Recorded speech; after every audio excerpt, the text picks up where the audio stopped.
Okay, so some updates on the solver. We have inverse kinematics now, which I'm excited for. So you can select if you want to work on the front, the rear axles, um, what motion you want to work on. So you can pick from heel roll, pitch, and steer. The minimum and maximum of that motion, which will be determined by the stroke and the static sag of your dampers. The target metric, so you can pick from any of those. The target metric at the minimum motion and the target metric at maximum motion. What maximum movement means here is how much you're allowing certain hard points to wiggle to achieve your target metric. So if you say you want to get camber angle, you want to only move the upper control arm, all the points of the upper control arm will try to move within a 10 millimeter range to achieve the target metric. The method here, so four methods are here. So what staged is, so it has basically orthogonal variable groups. So if you selected camber, what it's going to do is it has presets of how to achieve a certain camber angle. So let me explain. So if you look at the suspension, the double wishbone suspension, it is basically a very convoluted four bar. And if you know four bars, you know if you have a perfect four bar, the camber gain would be pretty much zero. And the way you would increase the camber gain is if you increase the length of the lower control arm, decrease the length of the upper control arm, and mess with the angles. And if you do that, you will be able to get more camber gain across the movement of that four bar. And that's what staged method is. So for every target metric, it is going to have a specific approach to find a solution for that metric that you have set. Whereas for what hybrid is, so hybrid basically uses the Newton-Raphson method, but it uses in two phases. So the first phase is global, which I actually have listed here separately, and it uses differential evolution, makes 500 guesses, and puts it within the ballpark of the maximum movement. And then in phase two, it uses LMA. And with LMA, it tries to achieve the target metric within 0.5% of error within 50 iterations. And what I've learned is that local method, just going straight for local, is pretty fast. Using DE takes a lot of time, and so does staged, even though it doesn't feel like it should, but it takes more time than local. Um, Now, here we have l- tolerance. So what this tolerance is for is you can select what variables you want to lock. Let's just say you want to achieve a certain camber angle, but you don't want it to affect your anti-geometry or your bump steer. And what you can do is you can freeze that and say that I am okay if these variables are changed within 5% of where they are currently.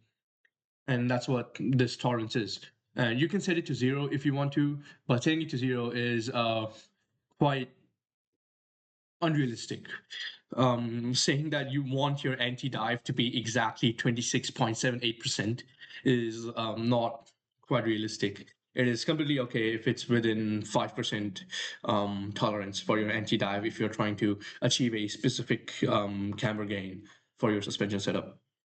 Now, auto select hard points. Basically what it does is it just selects the hard points that are going to be the best to adjust for your target metric. This is a little different than staged because in staged, it kind of knows in which direction also that it has to adjust. Like it knows I have to shorten the upper control arm, increase the length of the lower control arm if I want to increase camber gain. But simply selecting the hard points is it basically saying, well, I'm going to try to achieve this camber gain, but all I'm going to do is move these and use either hybrid, local, or global methods, right? Now, tube OD. Um, what this is for is when I first ran a simulation for inverse kinematics, the lower control arm ended up interfering with the tie rod. Sorry, the steering rod, and obviously we don't want that to happen, and it can be quite difficult to make changes if you realize that at certain points they do intersect when you cat it out. So this is what this does is it creates a tube around the control arms and the tie rods based on what thickness you want it to. And if the solution has the tubes interfering, then it's going to scrap that method and move on. And it's a big, I've just put a, it's just 1 inch thickness for the control arm now, but in real life, you wouldn't actually have 1 inch thick control arms on a SAE car. But this is just to make sure that you won't have any um, interference once you're done with the geometry of your suspension setup. Okay, so I'm going to run a simulation just for you guys to see. And I'm going to do it local. I'm going to use a local method because it's pretty fast. So, well, what do I do? Okay, so we have a significant bump steer on the front, so it's pretty much 1 degree of change. So what I'm going to do here is I'm going to set the bump steer and 0 0 for both.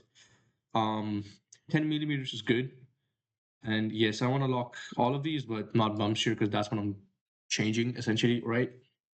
And I'm just going to auto select the hard points, and it's going to change only these to achieve a bump steer of pretty much 0, no bump steer at all. And then I'm going to hit solve. Okay, there we go. So now, toe target 0, achieve 0. That's exactly what we wanted. Anti-dive is unchanged. Anti-squat is changed by 0.01 degrees. That is fine. RC height has changed by 0.01 millimeters as well. That's fine. Camber changed from that changed a little bit. That's also okay. Mechanical trail changed a little bit. That's also okay. Um, these values are, I'm satisfied with them, and I'm just going to hit apply to model. And there we go. It has adjusted our toe angle. So it looks curved, but it pretty much is basically 0 bumps here because if you look at the scale, it's from 0.05 to 0 degrees, which is basically no bumps here on the fronts. So the solver works, and I'm pretty satisfied with it. Now, there can be cases where you have set your target metric um, to a unrealistic standard, and you have locked the variables to a unrealistic tolerance, and you have given it very little max movement. What do you do then? Um, well, if that is the case and it cannot converge, it is going to ask the user that, look, is basically going to say here, toe target was this, achieved was this. That is not within the tolerance that we want it to be. Do you want to run a widened search? And what that widened search basically does is it ignores the locked variables here and it ignores the max movement here. And it tries to achieve that target metric. And it's going to use differential evolution and it's going to generate a lot of solutions and it's going to present it to you, and you can pick what compromises you want to make if you really want to achieve that target metric and you cannot compromise the target metric. So that looks like this. So here I locked anti-dive and I wanted my camber here to be -3 degrees, and then I ran a widened solution, a widened search. This is the pop-up box it generated with the solutions that it found. So Max error is 1 degree, which is pretty big, and total movement is 700 millimeters. And these are everything that's going to move. So a lot of things are moving here. It's going to look pretty convoluted. I'm just going to hit OK and see what it's like.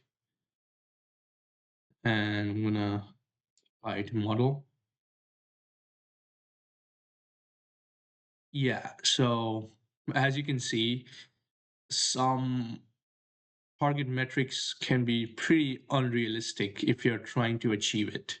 And you're going to have a pretty strange suspension design if you sacrifice all of your anti-geometry, all of your toe change. As you can see, the toe is pretty erratic now. So although this kinematic solver can give you the target curves that you want, it can still be pretty unrealistic to expect that it will always 100% find a solution for your target metrics without compromising anything. So this is what I learned. Um, Even though I have a pretty accurate solver here, as you can see, um, you still have to make compromises in your design. You cannot have everything that you want in a design, and I think I am pretty satisfied with how this inverse kinematic solver has turned out. What I want to do next with this software is move on to dynamics. I have TTC data for the wheels that we use. I also have a massive spreadsheet with a lot of dynamic calculations that I used um, when I was doing just kinematics for the car. And I would be really excited to see if I can integrate the TTC data, the dynamic data, and then find a way to sweep that over the inverse kinematics. So I can say, well, during my max cornering, given my the data for my tires, this is the camber I want to get. And I think that would be pretty cool if I can implement it. And I'm excited to see what I can do with this. And this is all for right now.